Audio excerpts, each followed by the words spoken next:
Hello friends, നമ്മളിന്ന് ഒരു യാത്ര പോകാൻ തീരുമാനിച്ചിരിക്കുകയാണ്. അങ്ങനെ ദൂരെയൊന്നും അല്ല കേട്ടോ, നമ്മുടെ അടുത്ത് തന്നെയാണ്. നമ്മുടെ ബാലുശ്ശേരിയിൽ നിന്ന് ഏകദേശം ഒരു 10-14 കിലോമീറ്റർ ഏകദേശം വരും. അത് ഒരു വയലട വ്യൂ പോയിൻ്റ് റിസോർട്ടുണ്ടേ. ഞങ്ങളവിടെ ഒരു റൂമൊക്കെ ബുക്ക് ചെയ്തിട്ടുണ്ട്. അങ്ങോട്ടാണ് നമ്മൾ പോകുന്നത്. പോകുന്ന വഴിയിലുള്ള കാഴ്ചകളാണ് ഇതൊക്കെ. നല്ല ഭംഗിയാണ്, മലനിരകളും പച്ചിപ്പും നിറഞ്ഞ നല്ലൊരു അന്തരീക്ഷം. നമ്മളിപ്പോൾ ഏകദേശം അവിടെ അടുക്കാറായിട്ടുണ്ട്. ഇതാ നമ്മൾ എത്തിക്കഴിഞ്ഞു കേട്ടോ. നമ്മൾ എത്തിയ സമയം എന്തായാലും നന്നായിട്ടുണ്ട്. കാരണം നല്ല കോടയൊക്കെ ഇറങ്ങി നല്ല ഭംഗിയുള്ളൊരു സമയത്താണ് നമ്മൾ എത്തിയിട്ടുള്ളത്.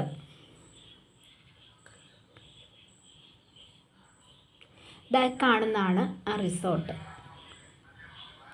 ഇവിടെയാണ് നമ്മൾ റൂം ബുക്ക് ചെയ്തിട്ടുള്ളത്. നമുക്ക് റിസോർട്ടിലോട്ടൊന്ന് പോയി നോക്കാം. സ്വിമ്മിംഗ് പൂളൊക്കെ ഉണ്ട്. ചെറിയൊരു ഹാളുണ്ട്. ഹാളിൽ നോക്കുമ്പോൾ തന്നെ നമുക്ക് ആ വ്യൂ പോയിൻ്റ് നന്നായിട്ട് കാണാൻ പറ്റുന്ന രീതിയിലാണ് ഇവിടെ സെറ്റ് ചെയ്ത് വെച്ചിട്ടുള്ളത്. ഇത് ബെഡാണ്. പുറത്തോട്ട് നോക്കുമ്പോൾ നമുക്ക് ആ ഒരു വയലടയുടെ ആ വ്യൂ നമുക്ക് കറക്റ്റ് കാണാൻ പറ്റുന്ന രീതിയിൽ ഇവിടെ എല്ലാം സെറ്റ് ചെയ്തിട്ടുണ്ട്. പിള്ളേരൊക്കെ ഭയങ്കര ഹാപ്പിയാണ്. അവരൊക്കെ ഭയങ്കര ചാട്ടവും ബഹളവും ഒക്കെയാണ് കേട്ടോ. നല്ല സ്വിമ്മിംഗ് പൂളുണ്ട്.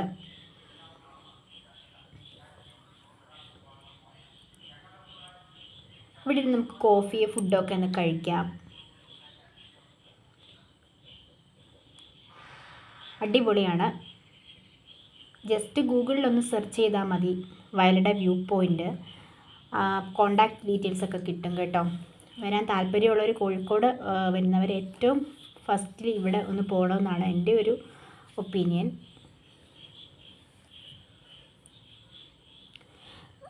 നമ്മൾ ടീയൊക്കെ കഴിഞ്ഞിട്ട് സ്വിമ്മിംഗ് പൂളിൽ ഇറങ്ങിയിട്ടുണ്ട്. അതുകൊണ്ട് തന്നെ അച്ഛന് സ്വിമ്മിംഗ് പൂളിൽ ഇറക്കി ഒന്ന് കളിപ്പിക്കുന്നുണ്ട് കേട്ടോ. അവനെ ഒറ്റയ്ക്ക് വിടാൻ പറ്റൂല, നല്ല വെള്ളമുണ്ട്. ഇതൊക്കെ കണ്ടുകൊണ്ട് കരയിൽ ഒരാൾ ഇരിപ്പുണ്ടേ. എന്നെയും കൂടി ഒന്ന് ഇറക്കൂ എന്നുള്ള രീതിയിലാണ് ഇരിക്കുന്നത് കേട്ടോ. പേടിക്കണ്ട, മോനെ ഇറക്കുന്നുണ്ട്. അടുത്തത് മോനാണ്. അടുത്ത ആര്യൻ്റെ ആര്യനും വന്നിട്ടുണ്ട്.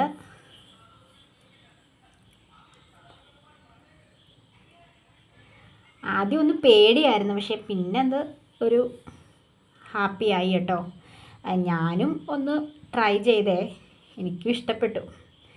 ഫുഡൊക്കെ ഞാൻ കുഞ്ഞുങ്ങൾക്കുള്ളത് വീട്ടിൽ നിന്ന് കൊണ്ടുവന്നിട്ടുണ്ടായിരുന്നു. അവർക്ക് ഫുഡൊക്കെ കൊടുത്തു. പിന്നെ രാത്രിയിൽ നമുക്കുള്ള ഫുഡും വന്നിട്ടുണ്ട്. ചപ്പാത്തി ഉണ്ട്, പൊറോട്ട, പിന്നെ ചിക്കൻ ചില്ലി ഉണ്ട്, അതുപോലെ ചിക്കൻ 65 ഉണ്ട്. അങ്ങനെ രാത്രിയായി, ഞങ്ങൾ ഉറങ്ങാൻ കിടന്നു കേട്ടോ. Good night.